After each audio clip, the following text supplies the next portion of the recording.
When La Gaulieu, the clubby French restaurant favored by Upper East Side socialites and others in the black card set, reopened in January after an 8-year absence, a certain rush was to be expected. Some spoke of its reincarnation in near messianic terms.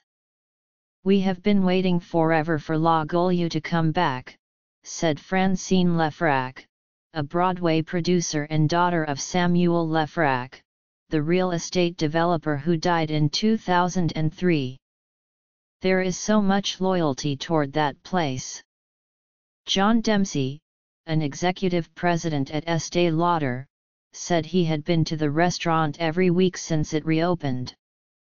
"The thing that's super fun and surrealistic is that everyone you knew from 25 years ago is still in the room, sometimes with different spouses or partners," he said.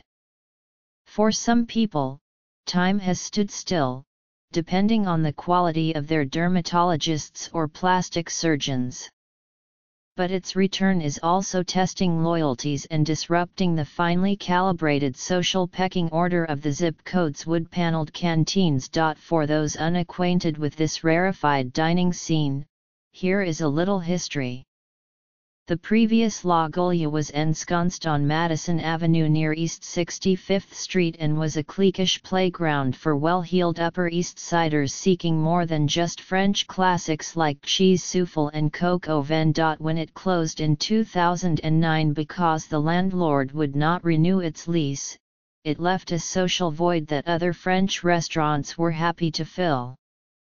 Chief among them was Le Bilboquet, a cozy bistro that moved to a larger spot at 20 East 60th Street in 2013. Its owners include Philippe Delgrange, Ronald Perlman, Eric Clapton, and Stephen Witkoff. Le Bilboquet's buzzy scene of one-percenters was soon peppered with bold faces including Bill Gates, Martha Stewart, Bill Clinton, Stephen Tisch, Hugh Jackman, Leonardo DiCaprio, Steven Spielberg and Catherine Zeta-Jones. The night Charlie Rose was dismissed from PBS last November for alleged sexual misconduct, he still arrived at his table in the front room. Now with La Gaulieu reopening just one block north, at 29 East 61st Street, longtime patrons feel like remarried wives whose first husbands came back from the dead. Even the most socially prominent are treading carefully, fearful of offending one restaurateur or another, and jeopardizing their standing. When La Gaulieu was away, I didn't feel like I was cheating by going elsewhere, said Christine Pressman, whose husband's family once owned Barney's New York. But now that it's back, I would feel disloyal. Jean Norden, a high-end real estate broker, said, "People are very conflicted about where to go now. I haven't seen this kind of divisiveness in my circle since the elections." Julie MacLowe, a beauty entrepreneur who is married to the real estate scion Billy MacLowe, made a bold move by holding her 40th birthday party at La Gaulieu in December, a month before the restaurant officially reopened. Guests included the financier John Paulson, the real estate executive Abby Rosen and the art dealer David McGrubby. "I'm afraid when Philippe finds out, I might lose my table at Bilboquet," Ms. MacLowe said, referring to the charismatic Mr. Delgrange, who is Le Bilboquet's most public owner. Her birthday guests are similarly worried about ruffling feathers. "Yes, I was at Julie's party, but there is no need for Philippe to know," said Brian Levine, a fertility doctor who was at Le Bilboquet on a recent Tuesday night, ordering the Cajun chicken. La Gaulieu opened in 1974 and was created by Jean Denoyer, a Parisian restaurateur who has 5 Manhattan restaurants. Patrons knew they would run into others from their cosset social circle at the restaurant. The incestuous French bistro scene in the East 60s began with Denoyer, said Michael Gross, the editor of Avenue magazine and the author of 740 Park, a book about a prestigious Upper East Side apartment building. Where one was seated was also a reflection of social standing. Prestige and brand awareness are on the top of this crowd's list, so if you are seated in the back, forget it, said Arcuri Hay, a publicist for Société Doyen's, charitable institutions, and luxury brands. Mindful of the heightened competition, the immediate area also includes Jojo and Rotisserie Georgette. Mr. Denoyer was careful not to alter his prototype. The original signage is back, along with the dark wood paneling that he kept in storage when his former lease ran out.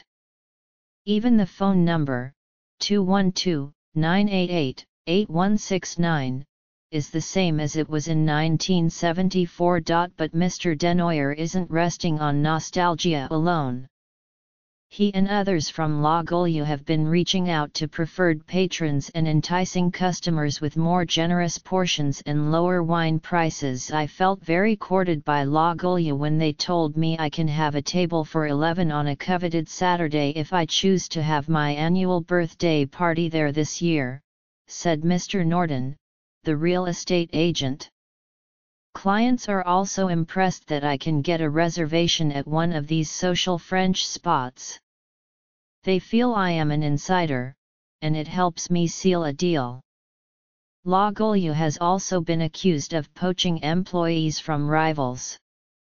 One sore point is the dapper and blue-eyed Craig Pogson. Before he joined La Golia as its managing partner, he was a manager at Le Bilboquet for 2 years, attending to V.I.P.S. and overseeing the wine program. We went through excruciating measures and hired an expensive attorney to get Craig his green card, so that he could remain in the country and work for us, said Corinne Backham, a spokeswoman for Le Bilboquet. Mr. Pogson, who is from Scotland, said he more than satisfied his end of the arrangement. They did get me my visa, but I got my own green card and I brought in 20% of their best customers, so they got a very good return on their investment with me, he said. They paid me pennies, and I helped make them rich. Adding to the contretemps, Mr. Pogson has hired former co-workers including Alex Lerner, the aristocratic-looking woman who ran the door at Le Bilboquet's Hamptons outpost this summer, often turning potential diners away. Mr. Pogson says that the people he hired came to him for jobs. They tried to hire my lunch maitre d' too, said Mr. Delgrange, of Le Bilboquet, before getting in a dig of his own. I was afraid once they opened I would be dead here, but we are still packed. Our crowd is much younger, though Craig left with a list of their phone numbers. And I'm sure he will contact them. Though the new competition may create some discomfort for customers, it has also given them warmer service. They can be very snobby at some of the French restaurants in this neighborhood, but suddenly they are very eager to please, said Lana Rosenberg, who has a dental practice on 63rd Street, just off 5th Avenue. Now they are pouring bigger glasses of wine at Le Bilboquet, said Eleonora Kennedy, a philanthropist. And, for the time being, it may be easier to get a table at least for those with the right social connections. Cindy Barshop, who owns the women's spa V-Spot, which specializes in vaginal treatments, and who has appeared on The Real Housewives of New York City, visited La Golia for dinner in January. I was with 3 major super wealthy investors, but when we got there, the doorman asked if we had a reservation, she said. When we said no, he wouldn't even let us step inside. So I said, no problem, we do have a reservation at Bilboquet, she continued. Instantly he told us to hold on a minute. Then he walked inside, came back and showed us to a table.